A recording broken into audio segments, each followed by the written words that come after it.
South Africa's ruling party on Friday launched a closely watched conference that looks set to re-elect Cyril Ramaphosa as leader, despite a tarnishing cash heist scandal. Some 4,500 African National Congress delegates from across the country are due to vote during the 5-day convention at an event center in Johannesburg.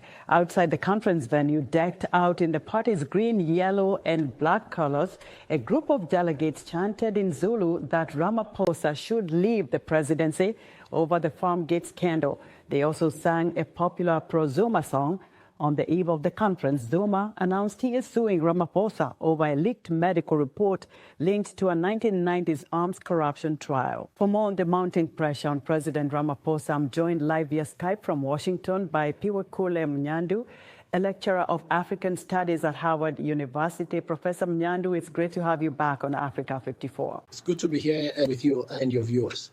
Give us a brief on what could possibly be some of the accusations that Ramaphosa is faced with that may find him culpable. Well, there's a Zulu saying in South Africa, it's kunisbuya nomkhwezeli. It means when someone is tending a fire, sometimes an accident happens such that the log burns the person tending the fire. There's a lot of infrastructure that Mr. Ramaphosa tried to put, anti-corruption infrastructure. One of this was Section 89, strengthening it. Section 89 is akin to the 25th Amendment in the US that basically gives the legislature power to remove a president. So Mr. Ramaphosa has a scandal. Well, cash went missing in his house last year. Problem is that instead of reporting it, it is alleged that he had someone basically act on his behalf to basically recoup the cash. Not only that, it is alleged that he didn't report this. This is a big scandal. Now, this scandal in the backdrop of a very contentious ANC presidency, basically a battle that's going on right now as we speak, has basically had Mr. Ramaphosa on the defensives. My point then is that some of the infrastructure, anti-corruption infrastructure that Mr. Ramaphosa put has basically come back to kind of bite him as well. So what a section of South Africans feel that ANC has failed to deliver during Ramaphosa's time and before him, President Jacob Zuma. What are some of the issues that is bringing about this discontent? Well, to be fair to Mr. Ramaphosa, most South Africans who vote, at least on Twitter and in the media and in us general conversations, they're exasperated by the ANC itself. But of course, Mr. Ramaphosa personifies the ANC as its president. So like all things in politics, you blame the leader when things go wrong, but when things go right, everyone takes credit. People are exasperated with the ANC itself.